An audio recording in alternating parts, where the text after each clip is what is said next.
Welcome to study 24 Udaipur.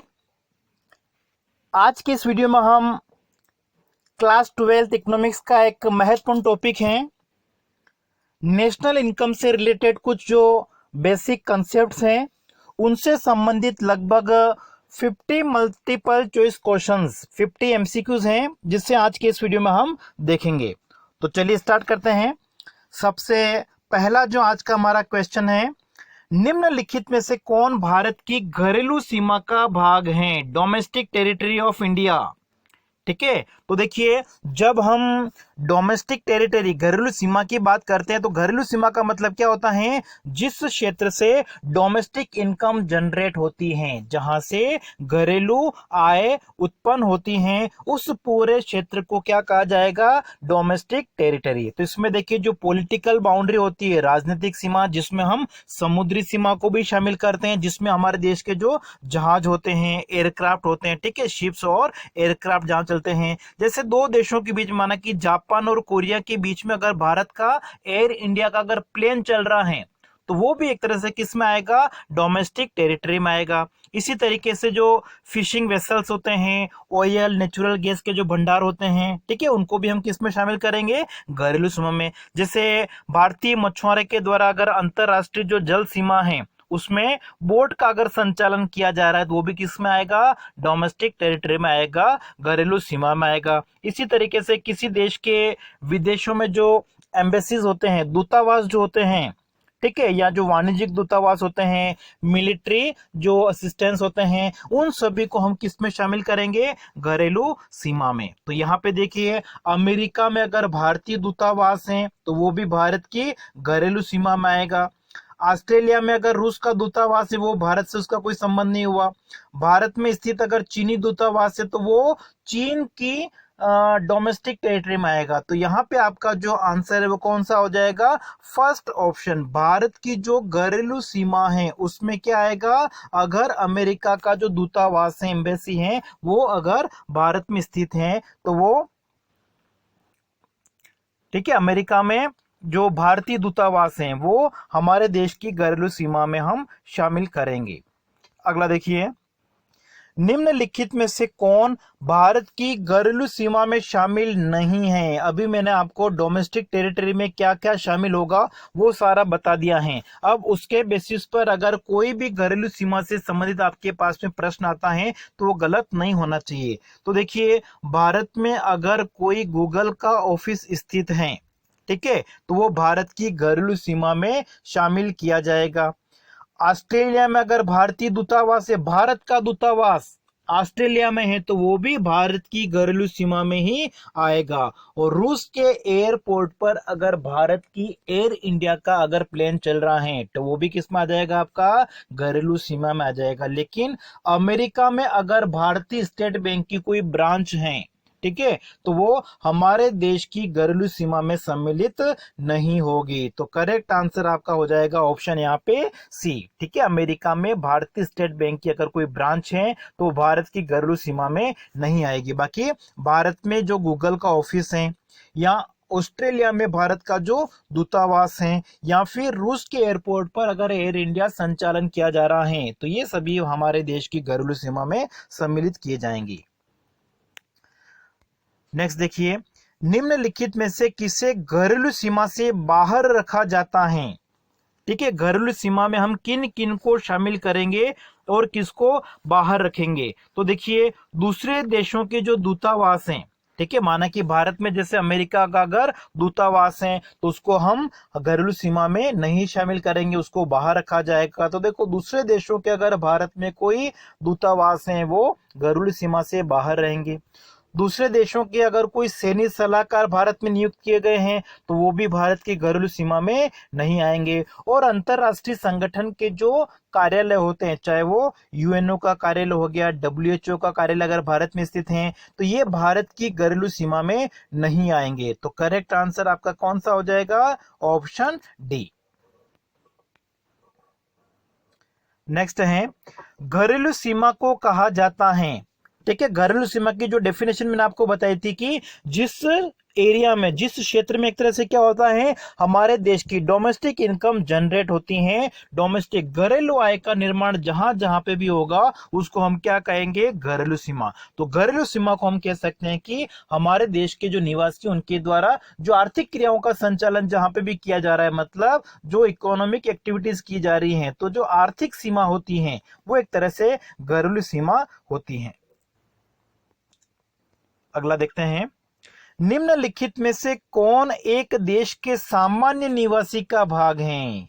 ठीक है, देखिए नेशनल इनकम, राष्ट्रीय आय से संबंधित दो महत्वपूर्ण अवधारणाएं हमको देखनी होती हैं। एक तो आपकी है डोमेस्टिक टेरिटरी क्या है, घरेलू सीमा क्या है, और दूसरा नॉर्मल रेजिडेंट क्या होते हैं। ठीक है, एक देश के सामान्य निवासी क्या होते हैं, तो इसके बारे में मैं थोड़ा सा आपको बता देता हूं, फिर अपन इस क्वेश्चन को सोल्व करते हैं। तो देखिए, जब हम नॉर्मल रेजिडेंट की बात करते हैं, एक देश के सामान्य निवासी की बात करते हैं, तो वो देश का जो सामान्य निवासी है वो कोई व्यक्ति भी हो सकता है या कोई संस्था भी हो सकती है, कोई इंडिविजुअल भी हो सकता है या कोई इंस्टीट्यूशन भी हो सकता है। दूसरी बात कि जो नॉर्मल रेजिडेंट है, सामान्य निवासी है, उसके लिए हमारे देश की नागरिकता होना उसके पास में आवश्यक नहीं, मतलब सिटीजनशिप जो है, हमारे देश की जो सिटीजनशिप है उसके पास में होना कोई आवश्यक नहीं है। मतलब दूसरे देश के जो सिटीजन है, नागरिक हैं, वो भी सामान्य निवासी हो सकते हैं। ठीक है, लेकिन अगर वो हमारे देश में 1 वर्ष से अधिक समय तक अगर रह रहे हो, ठीक है, तो वो हमारे देश के सामान्य निवासी हो सकते हैं। चाहे उनके पास में, जैसे अमेरिका का कोई नागरिक है लेकिन वो 1 वर्ष से अधिक समय तक अगर भारत में रह रहा है तो वो भारत का सामान्य निवासी हो सकता है। ठीक है, लेकिन कौन नहीं होंगे, जो फॉरेन विजिटर्स होते हैं, माना कि छुट्टियां बिताने के लिए इंडिया आए हैं हॉलीडे के लिए, या कोई मेडिकल ट्रीटमेंट कराने के लिए भारत में आए हैं, पढ़ने के लिए जो आते हैं, स्टडी करने के लिए आते हैं, या कोई खिलाड़ी है जैसे स्पोर्ट्स पर्सन है, ठीक है, खेल के हिसाब से भारत में आए हैं, या फिर किसी कॉन्फ्रेंस में हिस्सा लेने आते हैं, तो इस प्रकार के जो विजिटर्स होते हैं उनको हम सामान्य निवासी में शामिल नहीं करेंगे। एक जो बॉर्डर वर्कर्स होते हैं, जो बॉर्डर पर्सन है, मतलब भारत की सीमा पे रहने वाले जो लोग हैं, वो हमेशा क्या करते हैं, माना कि नेपाल की सीमा पे कोई भारत के लोग रह रहे हैं जैसे, ठीक है, तो वो अपना जो काम करने के लिए रेगुलर क्या करते हैं, नेपाल जाते हैं। डेली वो क्या करते हैं, नेपाल जाते हैं, दिल्ली जाते हैं, या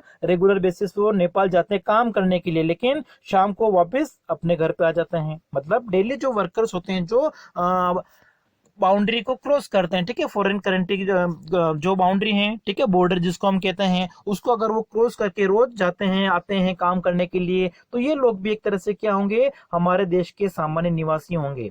उसके अलावा जो ऑफिशियल्स होते हैं, अधिकारी, डिप्लोमेट्स होते हैं, राजनयिक जिनको हम कहते हैं, या आर्म फोर्सेस जो होती है उनके जो मेंबर होते हैं, तो ये जिस देश के हैं वहीं के सामान्य निवासी होंगे, नॉर्मल रेजिडेंट होंगे। और एक जो अंतरराष्ट्रीय संगठन होते हैं, ठीक है, जैसे कि आपका IMF हो गया, WHO हो गया, UNO हो गया, ठीक है, तो यहाँ के जो जो संगठन कार्यालय अगर किसी देश में है, ठीक है, तो ये उस देश के सामान्य निवासी नहीं होंगे। लेकिन इन अंतरराष्ट्रीय संगठन में अगर कोई इंडियन, भारतीय अगर काम कर रहे हैं तो वो भारत के सामान्य निवासी होंगे। तो ये कुछ बातें आपको ध्यान रखनी है। अब देखो, इनके आधार पर अगर अपन इस क्वेश्चन को देखते हैं, निम्न में से एक देश के सामान्य निवासी का भाग है, तो अमेरिका में स्थित जो भारतीय दूतावास हैं, ठीक है, उसमें जो भारतीय अधिकारी काम कर रहे हैं, या फिर ऑस्ट्रेलिया के पर्यटक जो भारत में 5 दिन तक रहते हैं, ये तो नहीं हो सकते, मैंने बताया जो टूरिस्ट आते हैं घूमने के हिसाब से आते हैं हॉलीडे बिताने के लिए, तो वो नहीं होंगे। मेडिकल उपचार के लिए इंग्लैंड से जो इंग्लैंड में ठहरे हुए भारतीय, ठीक है, कोई भारतीय इंडियन है वो मेडिकल ट्रीटमेंट लेने के लिए अगर इंग्लैंड गया है तो उसको भी हम नॉर्मल रेजिडेंट में नहीं लेंगे, ठीक है। लेकिन अमेरिका में हमारे जो दूतावास हैं, ठीक है, वहां पे जो अधिकारी काम कर रहे हैं वो भी हमारे देश के सामान्य निवासी होंगे, ठीक है। तो यहाँ पे आपका फर्स्ट ऑप्शन सही होगा। अगला देखते हैं, निम्नलिखित में से कौन भारत का सामान्य निवासी नहीं है, ठीक है। इनमें से भारत का सामान्य निवासी कौन नहीं है, वह भारतीय जो क्रिकेट मैच देखने के लिए इंग्लैंड में ठहरे हुए हैं, ठीक है, वो तो भारत का सामान्य निवासी होगा।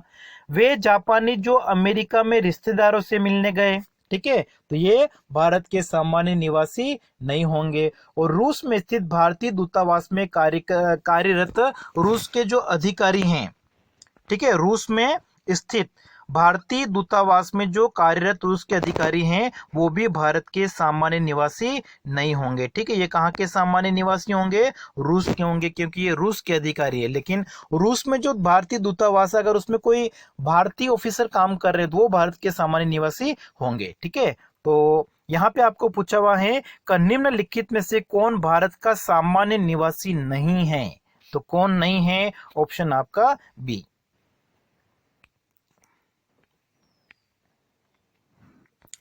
अगला है, आर्थिक लाभ के केंद्र में सम्मिलित हैं। सेंटर ऑफ इकोनॉमिक इंटरेस्ट की अगर हम बात करते हैं, ठीक है, तो इसमें हम किसी देश के जो निवासी होते हैं, चाहे वो भारत में रह रहे हैं या भारत में कार्य कर रहे हैं, ठीक है, तो रेजिडेंट लिव्स और वर्क इन डोमेस्टिक टेरिटरी, किसी देश की घरेलू सीमा में जो लोग रहते हैं या जो लोग काम करते हैं उनके आर्थिक लाभ का केंद्र वही देश होता है। और एक देश के सामान्य निवासी जो वहां पर आर्थिक क्रिया को संपादित कर रहे हैं, ये दोनों एक तरह से क्या हैं? आर्थिक लाभ के केंद्र में सम्मिलित होंगे। तो ऑप्शन आपका यहाँ पे सही हो जाएगा सी। नेक्स्ट देखिए, कोई चीनी व्यक्ति यदि भारत में आर्थिक क्रियाओं के लिए 1 वर्ष से अधिक भारत में रह रहा है, ठीक है, चीनी व्यक्ति भारत में 1 वर्ष से अधिक रह रहा है, किस लिए रह रहा है? आर्थिक क्रियाओं को संपन्न करने के लिए अगर भारत में रह रहा है, इसका मतलब क्या हो गया? वो भारत का सामान्य निवासी होगा, नॉर्मल रेजिडेंट होगा, चाहे उसके पास में नागरिकता कहाँ की है? चाइना की है। तो वो नागरिक कहाँ का है? चाइना का, लेकिन सामान्य निवासी कहाँ का है? भारत का, क्योंकि वो आर्थिक क्रिया इकोनॉमिक एक्टिविटीज के पर्पज से भारत में 1 साल से ज्यादा से रह रहा है। तो ऑप्शन यहाँ पे आपका हो जाएगा बी। नेक्स्ट है, निम्नलिखित में से कारक आय हैं। फैक्टर इनकम, ठीक है, फैक्टर इनकम क्या होती है? कारक आय क्या होती है? जिसको हम साधन आय भी कह सकते हैं। उत्पादन के जो साधन होते हैं उनको उनकी सेवाओं सर्विस के बदले में जो भुगतान किया जाता है, जैसे लैंड, भूमि को रेंट दिया जाएगा, किराया, पूंजी कैपिटल को इंटरेस्ट दिया जाएगा, ठीक है, इसी तरीके से आपका जो श्रमिक हैं लेबर उनको वेजेस दी जाएगी। तो ये सारी क्या है? Factor income. और जो एंटरप्रेन्योर होता है उद्यमी, उसको क्या मिलेगा? प्रॉफिट मिलेगा, लाभ मिलेगा। तो ये सभी क्या होती हैं? साधन आय। तो श्रमिकों को जो मजदूरी का भुगतान किया जा रहा है, भूमि को जो किराए का भुगतान किया जा रहा है, पूंजी को जो ब्याज का भुगतान किया जा रहा है, ये सारी क्या है? साधन आय है, कारक आय है, फैक्टर इनकम है। प्रॉफिट भी एक तरह से क्या होगा? फैक्टर इनकम ही होगी।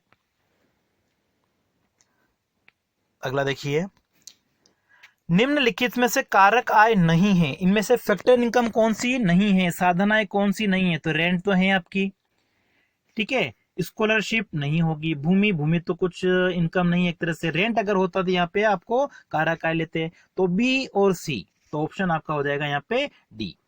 नेक्स्ट है, कारक आय किस प्रकार की अवधारणा है? फैक्टर इनकम क्या होती है? कारक आय क्या होती है? उत्पादन के साधन अपना योगदान देते हैं वस्तुओं एवं सेवाओं का उत्पादन करने के लिए, ठीक है, गुड्स और सर्विसेज को प्रोड्यूस करने के लिए अपना जो कंट्रीब्यूट करते हैं एक तरह से। तो ये अर्निंग कंसेप्ट इसको हम कह सकते हैं, ये एक तरह से अर्जित अवधारणा है, वस्तु एवं सेवाओं का उत्पादन करने के बदले में साधनों को आय मिल रही है। अगला है, निम्नलिखित में से राष्ट्रीय आय में किसे शामिल किया जाता है? ठीक है, राष्ट्रीय आय में किसको शामिल किया जाएगा? तो देखिए, जो इनकम होती है उसको हम 2 पार्ट में डिवाइड कर सकते हैं। एक तो आपकी होती है फैक्टर इनकम, साधन आय या कारक आय कैसे है, और दूसरी आपकी होती है ट्रांसफर पेमेंट होते हैं, ट्रांसफर इनकम हम कह सकते हैं, हस्तांतरण आय। ठीक है, ये आपकी हो गई है हस्तांतरण आय और ये आपकी हो गई है कारक आय या साधन आय।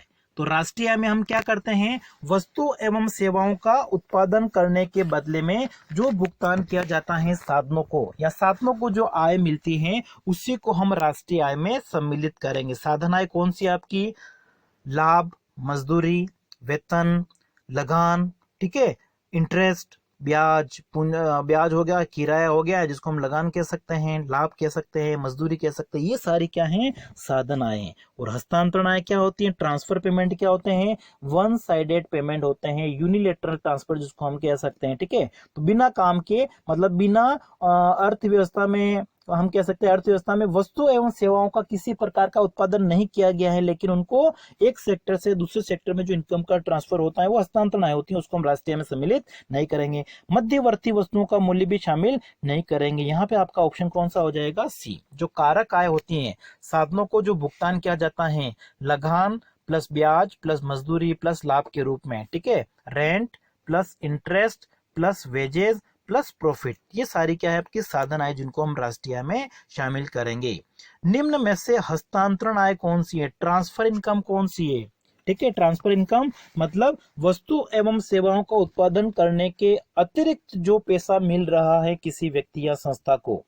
तो लगान, मजदूरी और लाभ जो होते हैं वो उत्पादन वस्तु एवं सेवाओं का उत्पादन करने के बदले में मिलते हैं। ठीक है, लेकिन ये जो स्कॉलरशिप है, ठीक है, छात्रवृत्ति जो होती हैं वो बच्चों को, स्टूडेंट्स को किस लिए मिलती हैं, क्योंकि उन्होंने अच्छा परफॉर्मेंस किया एक तरह से, मतलब इससे अर्थव्यवस्था में वस्तु एवं सेवाओं का उत्पादन नहीं हुआ है, इसलिए क्या है, ट्रांसफर इनकम में हस्तांतरण आए हैं। नेक्स्ट है, निम्नलिखित में से हस्तांतरण आय नहीं है, ट्रांसफर इनकम इनमें से कौन सी नहीं है। तो ट्रांसफर इनकम मैंने आपको बताई कि वस्तु एवं सेवाओं का उत्पादन करने के अलावा जो पैसा मिलता है, चाहे वो स्कॉलरशिप के रूप में मिले या फिर लोग बूढ़े हो गए हैं, ठीक है, जो ओल्ड एज उनको पेंशन दी जाती है, तो ये भी एक तरह से क्या होगी, ट्रांसफर इनकम। और बच्चों को पॉकेट मनी, मतलब जेब खर्च के लिए जो पैसा दिया जाता है पेरेंट्स के द्वारा, तो इन तीनों के बदले में वस्तु एवं सेवाओं का उत्पादन नहीं हुआ है, न तो गुड्स और सर्विसेज का प्रोडक्शन हुआ है, इसलिए हम इनको क्या कहेंगे, हस्तांतरण आय कहेंगे। ठीक है, तो कौन सी नहीं है, वेजेस एंड सैलरी, मजदूरी और वेतन जो है वो आपकी क्या है, फैक्टर इनकम है, साधन आय है, जो किसको मिलती है, लेबर को, श्रमिक को मिलती है।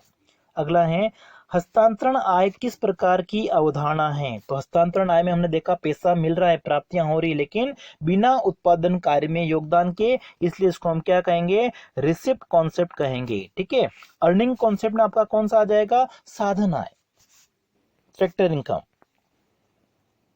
अगला देखते हैं, निम्नलिखित में से राष्ट्रीय आय में शामिल नहीं किया जाता है। ठीक है, राष्ट्रीय आय में किसको शामिल नहीं किया जाएगा, तो जो ट्रांसफर इनकम होती हैं, जैसे कि आपका स्कॉलरशिप हो गया, ओल्ड एज पेंशन हो गई है, इस प्रकार की इनकम को राष्ट्रीय में शामिल नहीं किया जाएगा। नेशनल इनकम, राष्ट्रीय में हम किसको शामिल करेंगे, फैक्टर इनकम को। तो पूछा हुआ है कि राष्ट्रीय में किसको शामिल नहीं किया जाएगा, ये ऑप्शन आपका यहाँ पे करेक्ट होगा, ट्रांसफर इनकम को सम्मिलित नहीं किया जाएगा। बाकी जो फैक्टर इनकम होती हैं उसको हम राष्ट्रीय में सम्मिलित करेंगे, वस्तु एवं सेवाओं का जो उत्पादन होता है उसको भी राष्ट्रीय में सम्मिलित किया जाएगा। नेक्स्ट है, अंतिम वस्तुएं नहीं होती हैं, फाइनल गुड्स। देखिए, वस्तुओं को मुख्य रूप से हम दो प्रकार से बांट सकते हैं, एक तो होती है फाइनल गुड्स और दूसरी होती है इंटरमीडिएट, अंतिम वस्तुएं और मध्यवर्ती वस्तुएं। तो अंतिम वस्तुएं किसे कहा जाता है, ऐसी वस्तुएं जिनकी पुनः बिक्री नहीं की जाती है, ठीक है, जिनको रीसेल नहीं किया जाता है या जिनको आगे उत्पादन प्रक्रिया में प्रयोग नहीं किया जाता है, जिनका प्रयोग उपभोक्ताओं के द्वारा, जो अंतिम उपभोक्ता होते हैं, जो उत्पादक होते हैं, उनके द्वारा प्रयोग किया जाता है, मतलब फाइनल यूजर उनका यूज करते हैं। तो अंतिम वस्तुओं में हम क्या देखते हैं, पुनः बिक्री नहीं की जाती है, आगे उत्पादन के लिए प्रयोग नहीं किया जाएगा, अगर उत्पादन प्रक्रिया में उसको प्रयोग किया जाएगा उसको हम क्या कहेंगे, इंटरमीडिएट गुड्स कहेंगे, मध्यवर्ती वस्तु कहेंगे, और उत्पादन सीमा के अंदर भी उनका प्रयोग नहीं, उत्पादन सीमा को वो पार कर चुकी होती है, कहने का मतलब, जैसे उदाहरण के लिए देखें कि हम दुकान से अगर दूध खरीद के जो, जैसे मतलब कि इसकी हमने दूध खरीदा है, तो हम दूध खरीद के अपने घर के लिए ले आए, इसका मतलब ये क्या हो गया, आपका फाइनल गुड्स हो गई। दुकान से हम ब्रेड खरीद के ले आए, ये आपकी क्या है, फाइनल गुड्स, अंतिम वस्तुएं हैं। लेकिन वही ब्रेड अगर बेकरी से अगर एक दुकानदार खरीदता है, दुकानदार किस लिए खरीद रहा है, वो लोगों को बेचने के लिए खरीद रहा है, इसलिए वो क्या होगी, मध्यवर्ती वस्तुएं। लेकिन ब्रेड जब हम घर के हमारे प्रयोग के लिए खरीद के लेके आ गए हैं, इसका मतलब कौन सी हो गई हैं, फाइनल गुड हो गई, अंतिम वस्तु हो गई हैं। तो यहाँ पे आपका आंसर कौन सा हो जाएगा, डी ऑप्शन। ठीक है, अंतिम वस्तुओं में ये विशेषता हम देखने को नहीं मिलती, ये सारी विशेषता विशेषता किसमें देखने को मिलेगी आपको? इंटरमीडिएट गुड्स में। जो मध्यवर्ती वस्तुएं होती हैं उनकी पुनः बिक्री की जाती हैं, आगे उत्पादन के लिए उनका कच्चे माल के रूप में प्रयोग किया जाता है एज ए रॉ मटेरियल, और वो उत्पादन की जो सीमा होती है उसके अंदर होती है, ठीक है, इनसाइड। अगला है अंतिम वस्तुएं होती हैं, ठीक है। तो अंतिम वस्तुओं की एक तरह से क्या होगी? डायरेक्ट डिमांड होगी, ठीक है। अंतिम वस्तुओं की डिमांड कौन करेगा? या तो उत्पादक करेंगे या उपभोक्ता करेंगे। तो इनकी डिमांड एक तरह से क्या होती है? प्रत्यक्ष मांग होती है। जैसे हमें भूख लग रही है तो हम क्या करेंगे? खाना लेंगे, ठीक है, खाना खरीदेंगे। ये आपकी एक तरह से क्या है? प्रत्यक्ष मांग है। नेक्स्ट है निम्न में से अंतिम वस्तु नहीं है, ठीक है। इनमें से फाइनल गुड्स कौन सी नहीं है? तो परिवार के द्वारा अगर दूध, हम अपने घर के प्रयोग के लिए दूध खरीद के लाए, इसका मतलब ये क्या है? फाइनल गुड्स हैं, ये अंतिम वस्तुएं हैं। हमको पूछा हुआ है अंतिम वस्तु कौन सी नहीं है। फर्मों के द्वारा अगर मशीनों को खरीदा गया है तो ये भी अंतिम वस्तु होगी। ये आपकी फर्स्ट है अंतिम उपभोक्ता वस्तु होगी, और दूसरी कौन सी होगी? अंतिम उत्पादक वस्तु होगी। मिठाई का जो दुकानदार है उसने दूध खरीदा है, तो दूध उसने खुद के प्रयोग के लिए नहीं खरीदा है। वो क्या करेगा? दूध का मावा बनाएगा, उसकी मिठाई बना के फिर वो बेचेगा। इसका मतलब मिठाई दुकानदार के द्वारा अगर दूध को खरीदा जाता है तो ये क्या है? मध्यवर्ती वस्तु है, या अंतिम वस्तु नहीं होगी।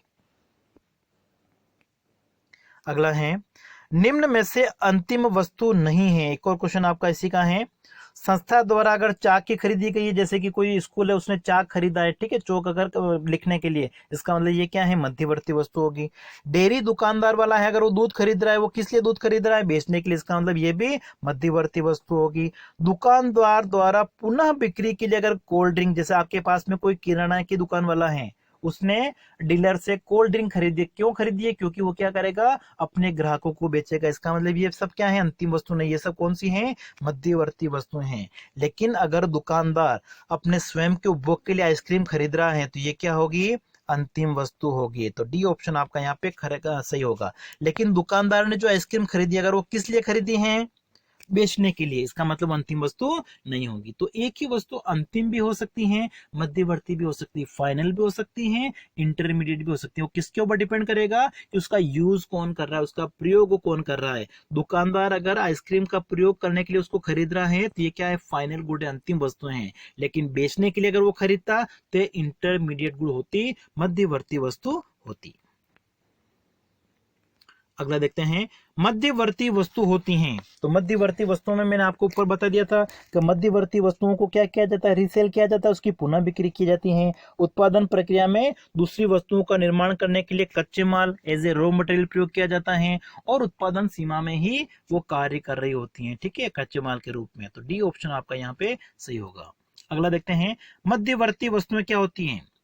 अब देखिए अंतिम वस्तुओं की मांग तो क्या होती है? डायरेक्ट डिमांड होती है, प्रत्यक्ष मांग होती है। लेकिन मध्यवर्ती वस्तुओं की मांग को क्या कहा जाता है? डेरिव डिमांड कहा जाता है। व्युत्पन्न मतलब मध्यवर्ती वस्तुओं की मांग किसके ऊपर निर्भर करेगी? कि इनके द्वारा जिन वस्तुओं का उत्पादन किया जा रहा है उनकी मांग क्या है। जैसे कपास एक तरह से क्या है? मध्यवर्ती वस्तुएं हैं। तो कपास की मांग जो किसके ऊपर निर्भर करेगी? कपास के द्वारा जो कपड़ा बनाया जा रहा है उसकी मांग कितनी है, ठीक है। कपास की मांग ज्यादा होगी या कम होगी, वो किसके ऊपर निर्भर है? कपड़े की मांग के ऊपर। इसलिए इसको हम क्या कहते हैं? व्युत्पन्न मांग। तो डेरिव डिमांड होगी आपकी मध्यवर्ती वस्तुओं की मांग। नेक्स्ट है निम्न में से मध्यवर्ती वस्तु क्या है?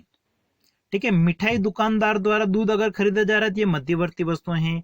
बेकरी की दुकानदार वाला अगर ब्रेड खरीद रहा है तो ये भी मध्यवर्ती वस्तुएं हैं। और किराना की दुकान वाला अगर कोल्ड ड्रिंक खरीद रहा है, ये सब क्या है? मध्यवर्ती वस्तुओं के उदाहरण हैं, ठीक है। तो डी ऑप्शन आपका यहाँ पे सही है।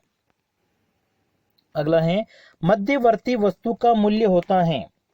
देखिए जब राष्ट्रीय की गणना की जाती है तो उसमें हम मध्यवर्ती वस्तुओं के मूल्यों को राष्ट्रीय में शामिल नहीं करेंगे। नेशनल इनकम में हम किसके मूल्य को शामिल करेंगे? जो फाइनल गुड्स होती है, अंतिम वस्तुएं होती है, उन्हीं को हम शामिल करते हैं। क्योंकि इन अंतिम वस्तुओं में क्या होगा? इन मध्यवर्ती वस्तुओं का मूल्य शामिल होता है। इंटरमीडिएट गुड्स जो होती हैं उनको हम नेशनल इनकम में शामिल नहीं करेंगे। अगर शामिल करोगे तो क्या होगा? डबल काउंटिंग, दोहरी गणना की समस्या उत्पन्न हो जाएगी।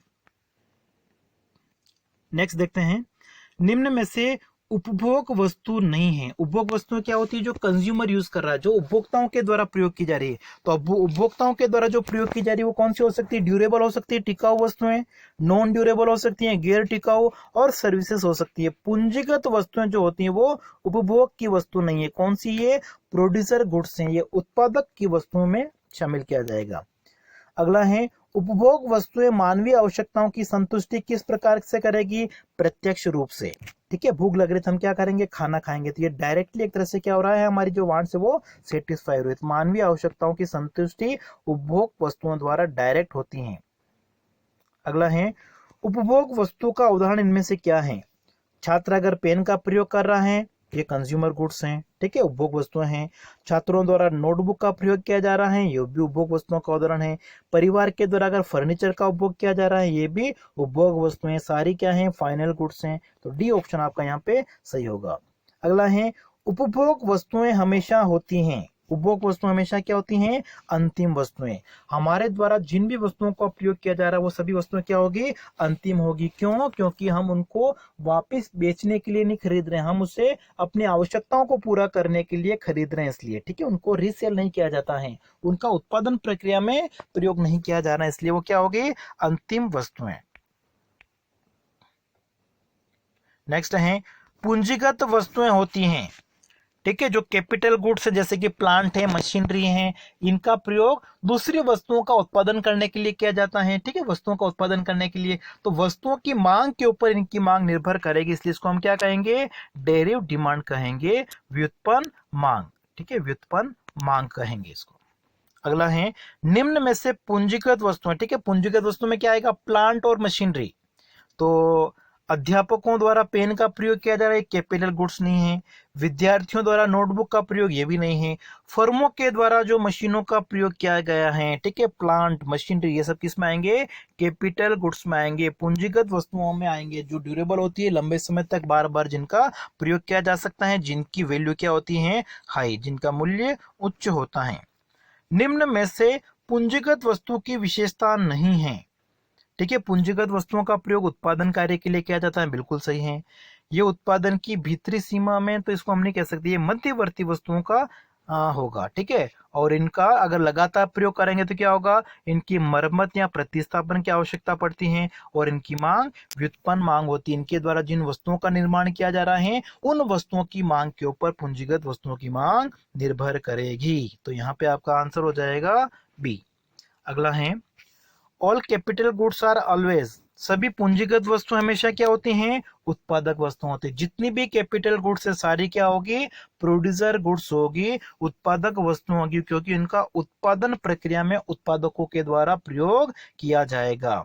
लेकिन सारी उत्पादक वस्तुएं जो प्रोड्यूसर गुड्स हैं वो कैपिटल गुड्स नहीं होती हैं। तो ये आपको एक स्टेटमेंट याद रखना है। ठीक है, कि जो सभी कैपिटल गुड्स है, पूंजीगत वस्तुएं, वो हमेशा उत्पादक वस्तुएं होगी, प्रोड्यूसर गुड्स होगी। लेकिन सारी प्रोड्यूसर गुड्स जो होती हैं वो कैपिटल गुड्स नहीं होगी।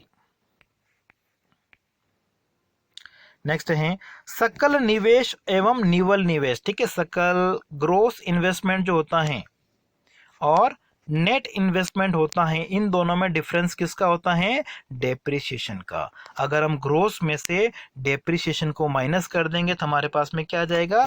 नेट आ जाएगा। और अगर हम नेट में डेप्रिसिएशन को प्लस कर देंगे तो क्या आ जाएगा? ग्रोस आ जाएगा। ठीक है, तो दोनों में अंतर किस चीज का होता है? सकल और निवल, शुद्ध में घिसावट व्यय का, डेप्रिसिएशन का डिफरेंस होता है।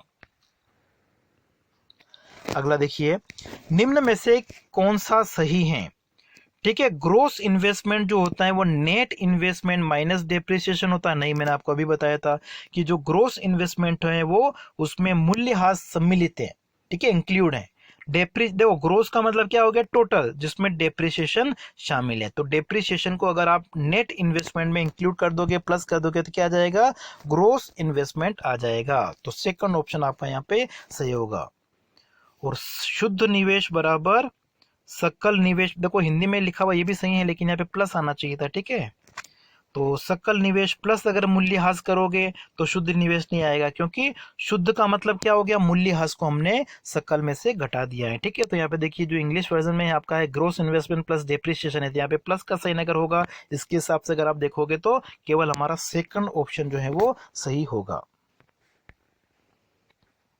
नेक्स्ट है डेप्रिसिएशन, मूल्यह्रास को कहा जाता है। ठीक है, मूल्यह्रास क्या होता है कि जो फिक्स्ड एसेट्स होती हैं, प्लांट मशीनरी हैं, तो इनका लगातार प्रयोग करने से क्या होगा, उनकी वैल्यू कम हो जाती है। जैसे उसमें नॉर्मल वियर एंड टियर हो सकती है, सामान्य टूट फूट हो सकती हैं, एक्सीडेंटल डैमेज हो सकते हैं, रिपेयर और मेंटेनेंस करा सकते हैं, कराना पड़ेगा, आउटडेटेड हो सकते हैं। ठीक है, टेक्नोलॉजी या डिमांड में चेंज होने से, मांग और तकनीकी में परिवर्तन होने से वो प्रचलन से बाहर हो जाते हैं। जैसे कि आप देखोगे कि पहले ब्लैक एंड व्हाइट टीवी चलती थी, ठीक है, लेकिन नई टेक्नोलॉजी आने से क्या हुआ था, फिर ब्लैक एंड व्हाइट टीवी का जो मशीनरी थी वो किसी काम की नहीं रही, वो प्लांट, ठीक है, वक्त फिर उसकी जगह कलर टीवी आ गए थे, फिर कलर टीवी की जगह अभी किसका आ गया है, एलईडी का टाइम आ गया, तो कलर टीवी का जो प्लांट है वो किसी काम का नहीं रहा। इस प्रकार जिनको हम क्या कहेंगे, मूल्यह्रास, इसमें हम कैपिटल कंजप्शन अलाउंस को भी शामिल करेंगे, स्थिर पूंजी का जो उपभोग होता है उसकी लागत को भी सम्मिलित किया जाएगा, और आउटडेटेड होने की वजह से नया रिप्लेसमेंट करना पड़ेगा, तो करंट रिप्लेसमेंट कॉस्ट को भी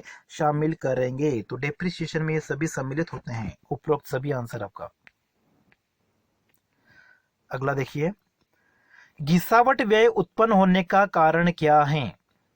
ठीक है, घिसावट व्यय उत्पन्न होने का कारण क्या हो गया, एक तो जो प्लांट मशीनरी है, फिक्स एसेट्स, इनका अगर लगातार प्रयोग करेंगे स्थिर परिसंपत्तियों का, तो इनमें टूट फूट हो सकती हैं, सामान्य टूट हो सकती हैं, समय बीतने के साथ में इनकी वैल्यू कम हो जाती है, प्रत्याशित अप्रचलन भी हो सकता है। ठीक है, प्रत्याशित अप्रचलन का मतलब कि टेक्नोलॉजी में चेंज हो जाए, डिमांड में चेंज हो जाए। ठीक है, तो उपरोक्त सभी आपका यहाँ पे आंसर होगा। अगला देखिए, शुद्ध अप्रत्यक्ष कर अंतर होता है। ठीक है, नेट इनडायरेक्ट टैक्स हम कैसे निकालते हैं, जो इनडायरेक्ट टैक्स हैं उसमें से हम माइनस कर देंगे सब्सिडी को। ठीक है, अप्रत्यक्ष कर में से यदि हम सब्सिडी को माइनस कर देंगे तो हमारे पास में क्या बचेगा, शुद्ध अप्रत्यक्ष कर बचेगा। तो नेट इनडायरेक्ट टैक्स जो होता है वो अप्रत्यक्ष कर और अनुदान का अंतर होता है, ए ऑप्शन। अगला है, सब्सिडी को और क्या कहा जाता है, अनुदान को हम क्या कह सकते हैं, आर्थिक सहायता भी कह सकते हैं, वित्तीय सहायता भी कह सकते हैं, दोनों प्रकार की सहायता कहा जा सकता है। ठीक है, मुख्य रूप से जैसे आर्थिक सहायता कहा जाता है। ठीक है, तो यहाँ पे आपका सी ऑप्शन होना चाहिए। अगला है, शुद्ध अप्रत्यक्ष कर से किनके बीच अंतर होता है। ठीक है, राष्ट्रीय आय की जब आप अवधारणा पढ़ोगे तो नेट इनडायरेक्ट टैक्स जो होता है वो किसके बीच में डिफरेंस करेगा, एक तो साधन लागत फैक्टर कॉस्ट, और दूसरा मार्केट प्राइस। ठीक है, बाजार कीमत, बाजार कीमत में अगर आप क्या करोगे, नेट इनडायरेक्ट टैक्स को प्लस कर दोगे, सॉरी फैक्टर कॉस्ट में अगर आप क्या करोगे, एनआईटी शुद्ध अप्रत्यक्ष कर नेट इनडायरेक्ट को प्लस कर दोगे तो आपके पास में क्या आ जाएगा, मार्केट प्राइस। मार्केट प्राइस बाजार कीमत में क्या होता है, शुद्ध अप्रत्यक्ष कर जुड़ा होता है। तो फैक्टर कॉस्ट साधन लागत में प्लस कर देंगे नेट इनडायरेक्ट टैक्स, तो हमारे पास में क्या आ जाएगा, मार्केट प्राइस। तो बाजार कीमत में शुद्ध अप्रत्यक्ष कर शामिल होता है। तो इन दोनों के बीच में जो अंतर है वो किस बेसिस पे अंतर है, एनआईटी। ठीक है, तो शुद्ध अप्रत्यक्ष कर में अंतर जो होता है, शुद्ध अप्रत्यक्ष कर किसके बीच में अंतर करेगा, साधन लागत और बाजार कीमत के बीच में। तो यहां पे आपका ए ऑप्शन। नेक्स्ट है, निम्न में से कौन सा सही है। ठीक है, अभी जो हमने कंसेप्ट किया था उसी के बेसिस पे कि जो बाजार कीमत है, मार्केट प्राइस, उसको आप कैसे निकालोगे, फैक्टर कॉस्ट में टैक्स को आप प्लस कर दोगे, एनआईटी। आप कोई भी चीज अगर मार्केट से खरीदते हो उसमें क्या होता है, टैक्स जुड़ा होता है, तो जो मार्केट प्राइस होगी उसमें क्या होगा, टैक्स जुड़ा होगा। जो साधनों ने काम किया है उनकी कॉस्ट फैक्टर कॉस्ट के साथ साथ में हम एनआईटी को भी जोड़ देंगे। बाजार कीमत बराबर क्या होगा, साधन लागत प्लस शुद्ध अप्रत्यक्ष कर।